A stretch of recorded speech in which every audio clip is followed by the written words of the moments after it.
G'day, I'm Martin Isles, and this is The Truth of It. And today I want to talk about two things, one big topic, one smaller one. The big topic is what I'm going to call, along with several others, the Great Awakening. Milo Yiannopoulos once said, "Woke culture is the death of free speech." But is it really? In this video, we'll dive into his bold statement and explore how wokeness is shaping our society. Stay tuned to hear the truth behind the trend. Why is everything woke? Why does it matter? And what really is this thing called woke? Let's drill down into the details and find out what it means. And then I want to follow up with a comment about Milo Yiannopoulos, who says that he is not only ex-gay, but he is a Christian. Let's examine those claims and see what the implications. Milo Yiannopoulos once said, "Woke culture is the death of free speech." But is it really? In this video, we'll dive into his bold statement and explore how wokeness is shaping our society. Stay tuned to hear the truth behind the trend. But it does actually have a specific meaning, and I'm going to give a quick primer here on what it means, but then I want to see what's wrong with this whole woke movement. To be woke means to be awake. It means to be awake specifically to the true nature of the Western culture in which you are living. Milo Yiannopoulos, the British firebrand known for his controversial views and unapologetic rhetoric, has become a prominent voice in the battle against what he calls woke culture. For Milo, this movement is not just an inconvenience. It is a direct threat to freedom of speech, individual liberty, and the very essence of Western civilization. His sharp critiques of wokeism are at the heart of his public persona, and his opinions on the matter have sparked both intense admiration and equally passionate backlash. That this is a culture constructed by white, able, cisgendered, heterosexual, capitalist men, and they made it to serve their own self-interests. The system is therefore oppressive, especially to other groups, as the woke people define groups. So they choose people of colour, women, LGBTQ people, and so forth, class divides as well. All these layers, and the more of these layers or intersections, as they call them, that you have, the more oppressed you are. So the person who truly is woke is the person who understands that justice demands the overthrow of this culture to free various identity groups from unjust oppression. But what exactly does Milo think about woke culture, and why does he criticize it so vehemently? To understand his position, we need to look deeper into the arguments he makes about the consequences of this social movement. And the injustice. And you'll see things like Mr. Potato Head no longer being a Mister, like children's books promoting heteronormative families being changed, like schools allowing kids to use bathrooms of their choice, laws suppressing religious views on sexuality, excuses made for race riots, they're just raging against oppression, Gina Carano kicked out of The Mandalorian, Israel Folau banned from football, and so on. All of these acts are done in order to... First, let's clarify what Milo means when he talks about woke culture. Wokeism, for him, is a set of progressive, often radical beliefs that emphasize identity politics, social justice, and an obsession with victimhood. It's a culture that has, according to him, taken over mainstream institutions, from universities and the media to corporations and Hollywood.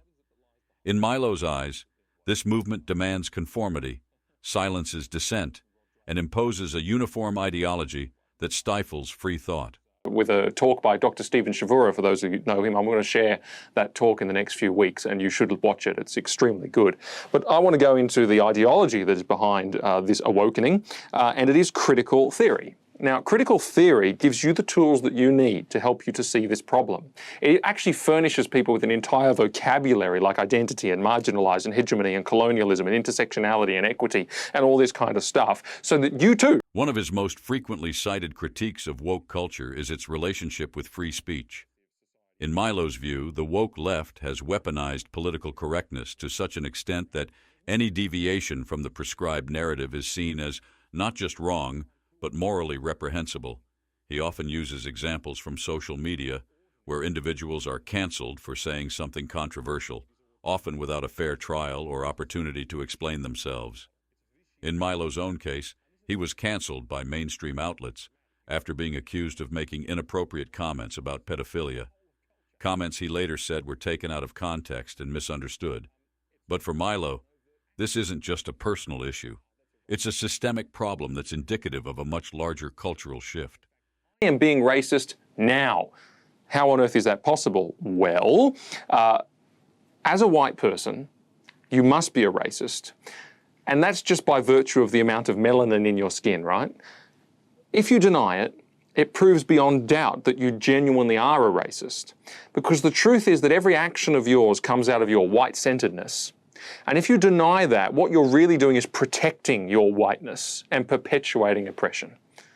You're trapped in that sin. You can't really escape it. In fact, I recently read... Woke culture, according to Milo, has created an environment where people are so afraid of being labeled racist, sexist, or homophobic that they've stopped speaking their minds altogether.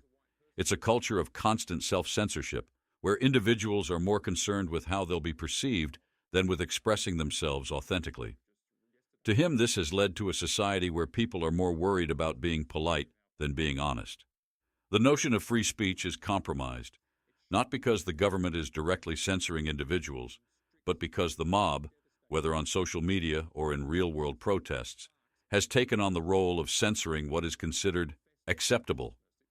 People, white people and people who are not white, will die in 2050 because of white supremacy-induced decisions from 1850.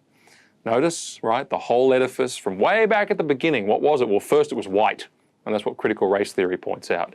And if it was white then, people are going to die in 2015 because of whiteness. And that's really the source of all these great evils. Now, all the critical theories together focus on more than just race. There's also the patriarchy, and there's also various capitalism. But it doesn't end with free speech. For Milo, woke culture goes far beyond just limiting what people can say. It's about controlling what people think. This, he argues, is the real danger. The woke agenda pushes a narrow, rigid worldview that defines people by their race, gender, and sexuality, and creates an environment where anyone who doesn't fall into the correct categories or adhere to the right set of beliefs is demonized. Not to use mother, father, sister, brother, but parent and sibling and things like that. Or even worse, the Australian National University here in Australia recently said, well, we should say chest feeding, not breastfeeding, and we should say gestational parent, not mother.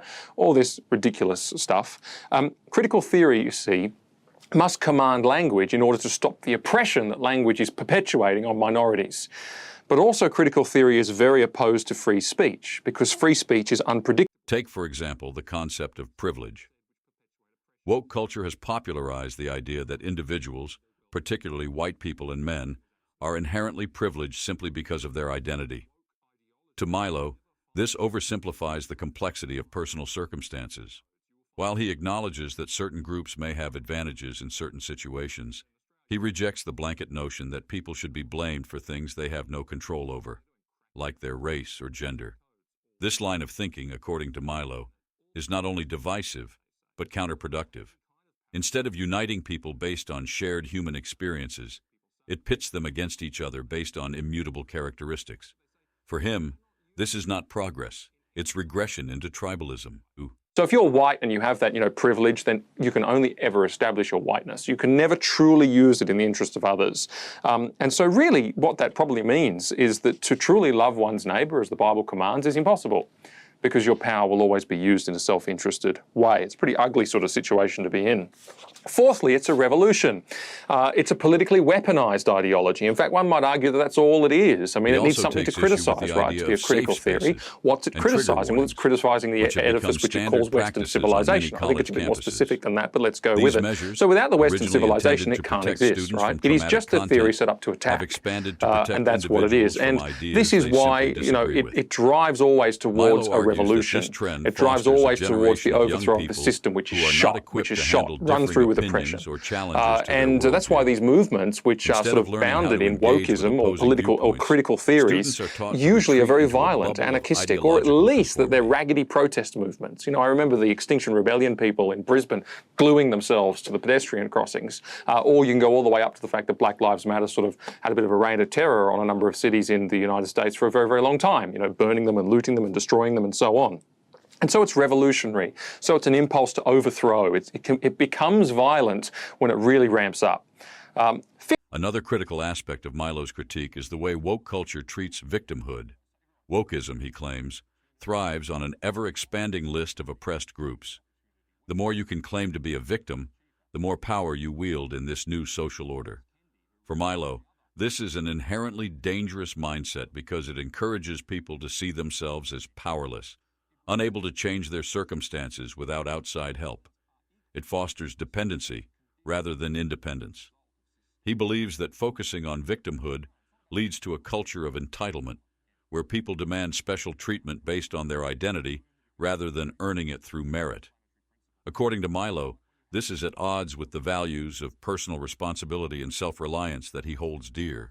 Discrimination, it's all they have. So if, for example, someone is poor, well, it's because of discrimination. Or if, for example, someone doesn't have, and when I say someone, they think in tribes, so groups, but when somebody doesn't have political power, well, it's because of discrimination. If somebody isn't in the boardrooms in corporations, it's because of discrimination. If somebody is, anything, it's because of discrimination. There's no other explanatory principle. And so the idea here is to make everyone the same, which is crazy, and we're going to get to why that's crazy in the next point, which is that this is a utopian set of ideas. So what they say is that, well, okay, all this inequality and this bad stuff, if we look really hard, we can see it around us. We see instances of... This victimhood mentality, Milo argues, also undermines the achievements of those who have actually overcome adversity.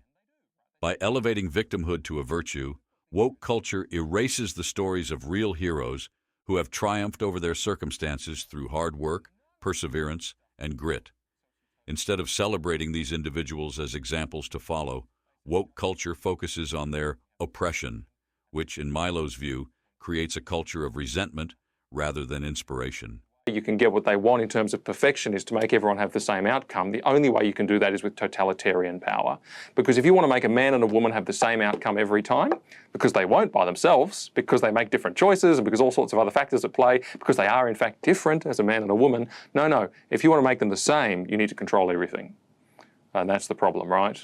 And it is a totalitarian, utopian movement. Now, those are some of the tenets of this view of the world.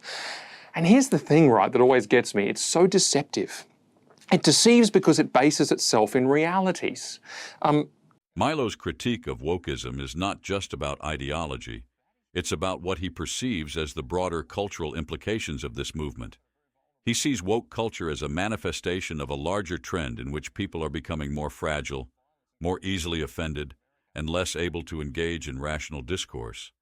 He warns that if this trend continues, it could lead to a dystopian society where people are constantly on edge, policing each other's words and actions, and silencing those who dare to question the narrative. Say that the majority of politicians that were knocking around at the founding of a lot of these Western countries were white men. That is true. So it finds these truths, and then, however, it gives them a false explanation, and it weaponizes them for the revolution. They say, well, the only reason any of this is the case is because of oppression. That's the only explanatory principle. And it teaches then victims of this so-called systemic oppression, which is built into the language, into the culture, into the religion, into the systems, into the democracy, into the science, into the everything about the Western culture. At its core, Milo's message is a call for a return to classical liberal values, freedom of speech, personal responsibility, and the ability to think for oneself. He argues that woke culture, with its emphasis on conformity, victimhood, and ideological purity, is a threat to the freedoms that have allowed Western societies to thrive. For Milo, the battle against wokeism is not just about defeating a political movement. It's about preserving the very essence of what makes a free society possible. Questioning children and so on and so on. The anger behind these lies is what becomes the driving force for revolution, targeted against key cultural institutions like families, like the economic system, like the rule of law with this latest Women's March for Justice thing. Really, that's a big target, the legal system, and so on and so on. The truth is police don't cause African-American violence. The lie that they kill African-Americans in absurdly disproportionate. So, while Milo Yiannopoulos may be controversial, his critiques of woke culture resonate with many who share his belief that political correctness has gone too far. Whether you agree with his views or not, his impassioned arguments force us to consider the consequences of a culture that increasingly values ideological purity over free thought and open debate. And in a world where the lines between right and wrong are often blurred, perhaps Milo's most enduring message is a reminder of the importance of challenging the status quo and never, ever backing down.